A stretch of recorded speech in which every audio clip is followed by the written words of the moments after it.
Plano de brancas, mais um E4. Nessa rodada vocês veem que a gente teve bastante E4, apesar que a partida do Abassov com Firu já foi peão-dama. E5, cavalo F3, cavalo C6. E o Caruana não jogou bispo B5, ele joga bispo C4, italiano. Bispo C5, aí roque, cavalo F6, D3, a gente tem uma posição bem comum da italiana, bem popular, C3, quer dizer, D6, C3, A6. Esse lance prepara para pegar o bispo das brancas, né, para não ter um bispo B5 cheque. Então o Caruana faz A4, liberando a casa A2 para o bispo, e a gente tem uma posição muito popular na última década, que é essa italiana com A4, né, as brancas podem usar o peão de A não só para liberar a casa A2 para o bispo, mas também para ganhar espaço, às vezes avançando o peão de B. Então foi bispo A7, jogou H3, outro lance bem comum, roque, cavalo BD2, torre E8 e B4. Se eu não me engano, outra forma de enfrentar essa linha é ou jogando bispo E6 direto, mas isso leva a outro tipo de jogo, bispo E6, bispo tome F por E6, é outro tipo de posição, né? É uma posição muito rica também, com chances para os dois lados, mas é outra coisa, né? Outro jogo. Quando as pretas colocam a torre em E8, a ideia costuma ser de jogar bispo E6 e tomar de torre, mantendo a estrutura de peões intacta ali, sem dobrar nenhum peão. E se eu não me engano também, outra ideia é cavalo E7, passar o cavalo para G6, jogar com C6 e tentar encaixar um D5 em algum momento. Mas o Gukesh jogou torre E8, B4 e bispo E6, que é uma continuação bem normal também. Caruana tomou em E6, torre E6, e agora jogou dama C2, deixa a dama ali de olho no peão de E4, então às vezes ele pode jogar com D4, mas principalmente as brancas fazem um lance de desenvolvimento razoável e estão esperando algumas definições das pretas, algum comprometimento, tipo as pretas jogarem D5, assim, meio que na hora errada, por exemplo. B5 parece um lance bem agressivo, parece uma continuação lógica depois de avançar os peões, mas ainda não é a hora das brancas fazerem isso. É uma ideia que pode surgir às vezes, mas aqui é ruim, porque o preto joga A por B5, A por B5 e aí faz bispo toma F2. Torre por F2, torre por A1, BC6, BC6. E essa posição, embora o computador aqui dê 0-0, na prática ela já é mais interessante de jogar de pretas, tá? Ou se você colocar num computador que aprofunda mais. Porque as brancas no longo prazo têm o rei um pouco mais aberto e as pretas já estão com a torre bem ativa aqui na oitava. Então o branco pode ter problemas aqui. Então em vez disso joga a dama C2 e aí o Bukesh faz torre 8, só voltando a torre. D5 nessas posições também é um lance precipitado. D5 não é bom para as pretas aqui. Por isso que a gente vai ver que ele faz outros lances e ele espera um pouco para jogar D5. Se eu não me engano, tem uma partida muito boa do Cariaquim, de brancas, onde o adversário Cariaquim Navara, eu acho, um D5 rápido. Só que aqui as brancas jogam cavalo B3. E assim, essa posição, ela já tá muito difícil para as pretas, mas muito difícil mesmo. Porque agora as brancas ameaçaram B5 em condições muito melhores. O cavalo tá defendendo a torre 1, então não tem mais aquele golpe com a B5 e bispo F2. E outro ponto é que ele começa já a tentar explorar a casa C5. Se eu não me engano, nessa partida o Navarro jogou B5 para não levar ele o B5. Só que assim, a posição fica muito ruim porque agora o branco tem o controle da casa D5 muito fácil. E o Cariaquim ganha super bem essa partida. Então por isso, né, explicando, por isso que o Gukesh não joga D5 rápido, que ele faz torre 8 primeiro, aí jogou torre 1, aí ele faz um H6, um lance profilático, para não ficar levando o bispo G5. É uma forma de preparar o D5 também, sem ele levar a cravada. Cavalo F1. Agora não faz muito sentido jogar o cavalo para B3, porque a casa D5 não está exposta. Então joga cavalo F1. E aí, finalmente, quando o cavalo vem para F1, que agora ele não está indo mais para B3, aí as pretas quebram com D5. Então o Gukesh mostra até aqui um bom entendimento da posição. Ele espera a hora certa para jogar com D5. Quando o cavalo das brancas vai para uma casa mais passiva e está longe de B3. E agora o bispo também não pode ir para G5. Então diminui as formas que as brancas têm de pressionar aqui no campo das pretas. O Caruana continuou com o cavalo G3. E agora, só que agora é um momento importante, assim. Agora o Gukesh joga B5. Esse lance ele é sempre perigoso para as pretas, né? Até aqui ele estava mostrando um bom entendimento da posição, mas talvez ele confundiu um pouco nessa hora. Porque assim, esse avanço, eu não sou especialista, tá? Nem de E5, nem de E4 de brancas, nem de italiana de pretas. Mas eu sei que esse B5 é uma jogada que compromete a estrutura das pretas. Dá para entender que ele não tá querendo ele levar B5 toda hora. Mas assim, ainda não é uma ameaça B5. Como a gente viu, dá pro preto jogar BAB e bispo F2. E depois trocar as duas por uma mesmo, né? Ficar com torre contra duas peças. Então, assim, o branco ainda vai ter que fazer um lance tipo torre B1 ou bispo B2 para ameaçar B5. E aí nessa hora ele pode tomar alguma medida contra isso. É mais, assim, é mais simples jogar, por exemplo, dama D7. Isso é um lance bem mais lógico, eu acho. É um jeito mais fácil de organizar as peças pretas também. Ele fica esperando um pouco. E aí, se bispo B2, beleza, agora dá para considerar B5 mais seriamente. Porque, assim, por um lado, isso enfraquece também a casa C5, mas por outro, o bispo foi para B2. E as brancas não tem muito como ativar esse bispo. Então é bem natural, né? Tem um certo sentido jogar B5 agora. Na parte dele, jogou um pouco mais apressado, direto. E aqui o Caruana faz cavalo F5, bem temático. A diferença é que com o bispo em C1 ele já tá mirando em umas ideias de ataque na ala do rei. Por exemplo, uma ameaça aqui bem direta é, só para mostrar, tipo, se bispo B6, simplesmente tem aqui bispo toma H6, G por H6 e dama C1. E mate, né? Tipo, tá ganho isso aqui já. É um ataque ganhador para as brancas, não é à toa que a barrinha disparou. Mas assim, apesar de tudo, apesar de eu ter achado o B5 um pouco precipitado, o Gukesh ele reage muito bem nesse momento, que ele percebe, assim, ele saca que a posição dele tá começando já a ficar perigosa. E essa é uma qualidade muito importante, você perceber que sua posição pode sair do controle, né, e já começar a tomar medidas contra isso. Então ele joga D por E4, D por E4, e agora ele faz um lance legal, que é cavalo E7. Uma boa ideia, porque ele percebe que o cavalo em F5 é muito perigoso, é uma peça que vai incomodar as pretas. Então ele decide trocar esse cavalo, mesmo que isso signifique sacrificar o peão de E5. O Caruana jogou o cavalo por E5.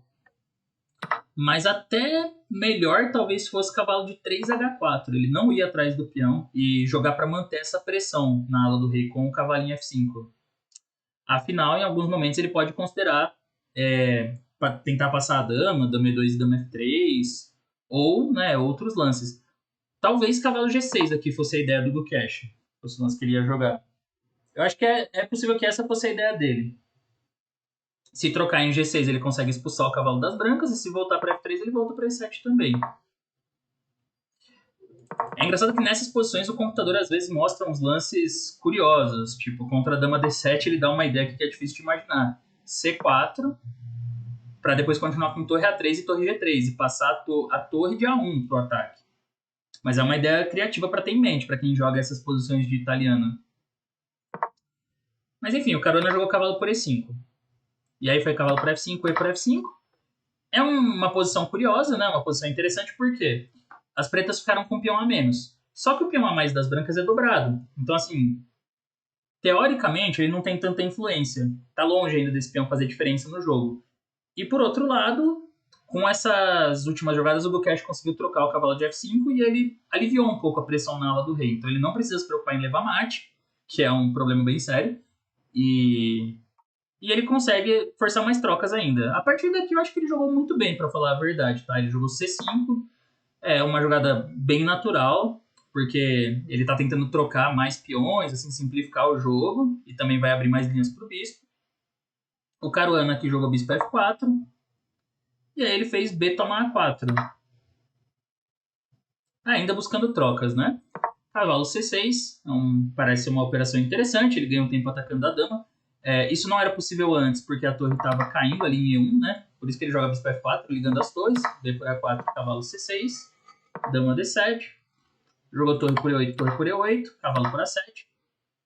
Aqui é um momento bem importante, porque o Gukesh calculou bem essa posição. Ele joga C por B4 primeiro, ele já tinha visto esse detalhe. Porque o Caruana com certeza estava contando que se dama por A7, ele teria bispo E3, uma cravada fortíssima, coloca pressão em C5 e o computador mesmo já disse que as pretas têm que jogar torre por E3 e dar uma qualidade aqui, para tentar aguentar, senão já tá muito pior. Mas o Gukesh com muita precisão ele faz C por B4, o cavalo tá preso em A7, mas esse nem é o ponto é que depois de C por B4, se ele joga dama por A7, aí vem dama por A4 e fica batendo em A6. Então, além do peão a mais, as pretas têm que ficar se preocupando com essa pressão em A6.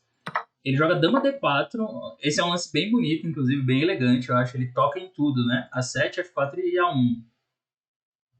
O Carona faz dama C1, que é outro lance legal. Defende o bispo e defende a torre.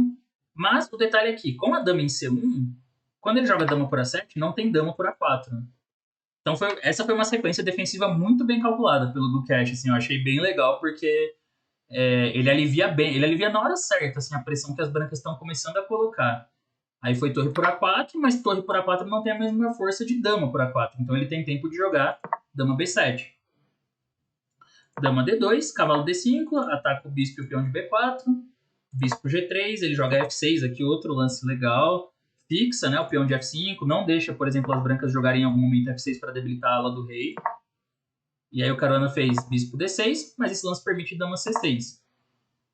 Toca na torre no bispo. Então, para não perder material, né, as brancas jogam torre A5. O computador dá uma ideia curiosa aqui, que é torre por A6, dama por A6 e dama por D5, que jogar essa posição. Mas ele dá tipo 0,50 para as pretas, o que significa que na prática deve estar mais ou menos equilibrada, mas eu acho que o preto deve estar ok aqui, não deve estar correndo risco nenhum, risco zero. Que eu sempre tenho contra-jogo com a dama e a torre, né? Jogou torre A5 em vez disso, mas aí foi dama por D6, torre por D5. Vem outra jogada precisa agora do preto, torre E1, força o final de damas. E essa foi uma boa decisão, porque no fim das contas o final de damas ele não oferece riscos para as pretas. Porém, para entrar nisso aqui, o Gukesh também precisou calcular o seguinte lance, dama E6. Ele tinha que ver se podia entrar no final de reis e peões, né? Porque esse lance, na verdade, desdobra na hora o peão das brancas. Então, tipo, se ele não calcular certinho, ele pode perder o final. Mas, na verdade, tá sobrando tempo para as pretas. Então, rei F8, F4, joga F5, e quando G4, G6, né? Simples. Claro, não vai tomar aqui, porque isso desdobra os peões, depois vem F5 aqui, reforça de vez a estrutura e acabou. Mas joga G6. G por F, ele tem tempo de jogar rei 7, rei 6 e o final em 4. Então G4, aí jogou rei H7, dama C3, dama em 4, rei H2, cheque, rei G2, rei G8, F3, rei. Ele fica só esperando. Aqui chegou um H5 na hora certa. Bem na hora certa. No final, se tomar em H5, dama por F5. Ou dama G5, eu acho. Não, na verdade, acho que os dois servem. Dama E4, cheque. Rei G3, dama C1. Tá preparando para dar uns cheques aqui. Não adianta jogar tipo G por H5 nessa posição, né? Inclusive esse lance, ele é até engraçado porque leva dama G1 e dama G5 mate. Então foi dama E2, toma, toma. Dama G1, F4, dama C1. Agora deu um cheque em B1, rei E3, dama toma, dama para 6. E aí ficou esse final, mas assim, esse final com peões na mesma ala, não tem chance nenhuma para as brancas. Então o resto da partida realmente foi mais as brancas dando cheque, o Caruana tentando fugir. Ele tenta escapar aqui, mas uma hora ele até consegue fugir dos cheques, ó. Ele até conseguiu escapar. Mas aí faz qualquer lance de dama, ameaça começar a dar cheque tudo de novo e ele não tem o que fazer, né? Então dama 2 cheque, cheque, cheque, cheque, F4 cheque, dama F3 cheque de novo, rei G2 cheque, rei H3, dama C1. E não adianta, né? Porque a partida empatou em mais alguns lances aqui. Mas, por exemplo, só pra vocês terem uma ideia, nem tem G5, né, nessa posição. Tipo, se jogar G5, parece que vai ter um ganho aqui. Cheque, cheque, G6 e mate a ameaça. Mas aí é só tomar. E quando dama H5, rei G8, não adianta ele jogar F por G5, porque aí dama H1, o rei tem que ir para G4 e fica no dama D1, rei H4, dama H1, né? O rei tem que ficar colado na dama. Então assim, se G5 não serve em nenhum momento, não tem nenhum plano para as brancas, né? Ele não vai conseguir progredir nessa estrutura. E aí a partida acabou empatando.